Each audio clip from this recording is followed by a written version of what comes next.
Bulletin में अभी आपको एक अच्छी खबर दें कि खून की कमी के मर्ज थैलेसीमिया की नई दवा के इस्तेमाल से पेशावर में 42 बच्चे बिल्कुल ठीक हो गए हैं। अब इन बच्चों को महीने में 2 मरतबा खून लेने के तकलीफ दे अमल से नहीं गुजरना पड़ेगा। नई दवा हाइड्रो ऑक्सीयूरो का तजुर्बा पाकिस्तान के निजी ब्लड ट्रांसफ्यूजन सेंटर में किया गया है।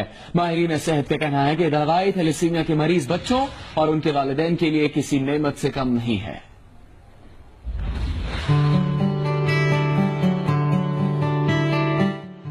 पेशावर के इस निजी ब्लड ट्रांसफ्यूजन सेंटर में जमा होने वाले ये बच्चे पैदाइशी तौर पर खून की कमी का शिकार रहे थे और इनके वालिदैन इन्हें जिंदा रखने के लिए कर्ब से गुजरते रहे कि इन्हें माहाना 2 बार खून देना पड़ता था। इसी दौरान इन बच्चों पर नई तहकीक के बाद मंजरेआम पर आने वाली दवाई हाइड्रोक्सीयूरिया का तजुर्बा किया गया। नई दवा के इस्तेमाल से 42 बच्चे बिल्कुल ठीक हो गए।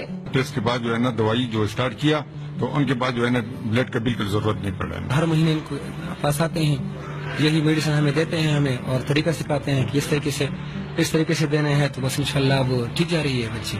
थैलेसीमिया के इन मरीज बच्चों के इलाज से वाबस्ता माहिरीन सेहत कहते हैं कि ये दवाई इन बच्चों के लिए किसी नेमत से कम नहीं और ये इनके वालिदैन के लिए एक बड़ी खबर है जिनके बच्चे किसी भी वजह से पैदाइशी तौर पर खून की कमी का शिकार होते थे।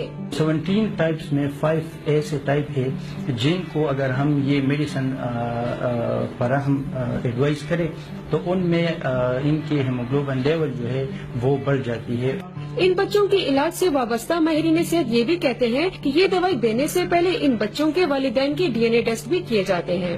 तिबी माहिरीन का कहना है कि इस दवा के इस्तेमाल से थैलेसीमिया के मर्ज में मुब्तला बच्चों पर मुस्बत असरात से ये उम्मीद पैदा हो गई है कि अब इन मासूम बच्चों की जिंदगी खतरे से बाहर हो गई है।